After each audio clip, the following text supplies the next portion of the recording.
လာပါရှင်။ဟိုကလေ live ပေါ်မှာလေ TikTok မှာတွေ့ထား happy birthday လေး။ဟာတကယ်ကျွန်တော်လက်ဆောင်လေးကျွန်တော်လာဝယ်တာအဲ့ဒါဆက်ပြပေးပါဦး။ဟုတ်တယ်အဲ့ဒါဒီဘက်မှာလေးရှိရနော်ပြပေးမယ်ရှင်။အခုမှလေးတွေပါရှင်။ဟုတ်ဟုတ်ဒါလေးတွေလေ။ဒါလေးကတော်တော်ရှင်းပြပေးပါဦးပေါ့။တဲ့ဒီဥစ္စာလေးရာကြောင့်လေမမတို့ဆိုင်ရဲ့ accessory ပစ္စည်းတွေအစုံထုတ်ပေးထားတဲ့။သူကဈေးနှုန်းလေး2000ခွဲပဲရှိရတဲ့။2000ခွဲပဲဥစ္စာအောင်မှလေးသူကပစ္စည်းက accessory ကမမတို့ထည့်ထားတဲ့ပစ္စည်းက2000ခွဲထက်မကအောင်တဲ့။ပို့ပြီးတော့မှလည်းထည့်ပေးထားတယ်။ပြီးတော့တဲ့ဒီပေါက်လေးဝယ်မယ်ဆိုလို့ရှိရင်ပေါ့နော်။မဲလေးတစ်လေးလည်းလိုက်ခွင့်ရှိတယ်။အဲ့မဲလေးရာကြတော့လေဟန်ချင်းလေးလည်းပါမယ်တဲ့။အားဆိုလို့ရှိရင်လက်စွပ်လေးပါမယ်။ငကယ်လေးလည်းပါမယ်။ကလေးလေးလည်းပါမယ်။အဲကြောင့်ကျွန်တော် item တစ်ခုကိုပြရယူပြီးရမယ်ရှင်။မင်းလိုက်တဲ့အစီအစဉ်လေးလည်းရှိရတယ်။မင်းလိုက်တဲ့အစီအစဉ်လေးလည်းအခုနေလည်းထည့်ပေးထားတာပေါ့နော်တဲ့။အဲ့ဆိုလို့ရှိရင်အဲ့လေးနှစ်ခုရတယ်လေ။ဒီပါရှင်တဲ့။အဲ့ဆိုလေးလို့ရရင်နော်တဲ့ပဲ။ညာလေးရတယ်တဲ့။သူကကြတော့ပစ္စည်းလေးပြင်များလို့လေးပဲတဲ့ကြည့်ကြည့်ပါလား။ဒါလေးကပို့ပြီးတော့အရင်ကဘယ်လောက်ကြီးပါလဲမသိဘူး။အရင်ကကျတော့လေခဏခဏရှိခဏကြီးပါတဲ့ဟာလေးရှိရတယ်။သူကကြတော့လေဈေးနှုန်းလေးပေါ့ပြီးတော့မှလေးထည့်ပေးထားဆိုတော့တစ်ခုနဲ့တစ်ခုတော့မတူဘူးတဲ့။အော်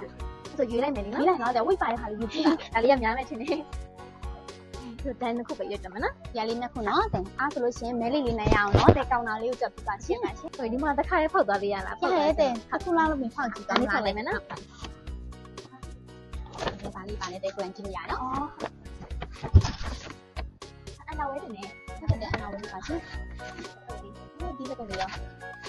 ရလား။ဆွဲတာလေးရောတဲ့။အဲ့ဒါလေးရော။လေးမျိုးရှိနေနော်တဲ့။လက်စွပ်လေး5မျိုး။အော်။ဒါကလည်းဒီလေး5မျိုး6မျိုးရှိတယ်။6မျိုးလေး။အဲ့ဒါနော်။ဒီအားဆိုလို့ရှိရင်မင်းလေးလေးတရားနှစ်ခုဆိုနှစ်လေးနဲ့လောက်ရတယ်နော်။ဒီ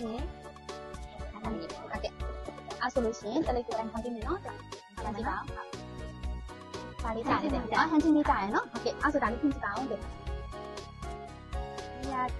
စိုက်ကလေးလေးနော်။ဒီကဟန်ချင်းလေးရဲ့စိုက်ကလေးလေးရဲ့ကြားဆိုတော့ဒါကဟန်ချင်းချင်းလေးတဲ့။ဒါစိုက်ကလေးလေးတဲ့စိုက်တာကိုလို့ရတယ်နော်။ဒါပြီးလို့ရတယ်တဲ့။ဒီမှာလေးဒီဟန်ချင်းလေးဒါလေးကတက်တယ်လေးတဲ့။ဒါလေးတော့ဖြစ်ပါလားတဲ့။ဒီကြည့်ပါလား။ကြည့်လို့ရတယ်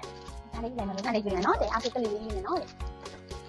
ဒီလိုဖေးပြားလေးလည်းလာတယ်တဲ့ဒါပြီးမှလည်းလာတယ်နောက်မှလေးကိုလေးတော့သိန်းပြင်နေလာတယ်တဲ့ဒီကလာရင်တော့ဒါလေးပဲရတော့နှစ်ခုတယ်မနော်ကဲပါနှစ်ခုနော်တဲ့ကဲဒီလိုမျိုး happy birthday ဝယ်လို့ရှိရင်လက်ဆောင်လေးပေးနေပြီလို့လက်ဆောင်လေးလို့ရှိရင်တော့ထင်းထင်းတိုင်းနဲ့ပါပါခဲ့လိုက်တော့နော်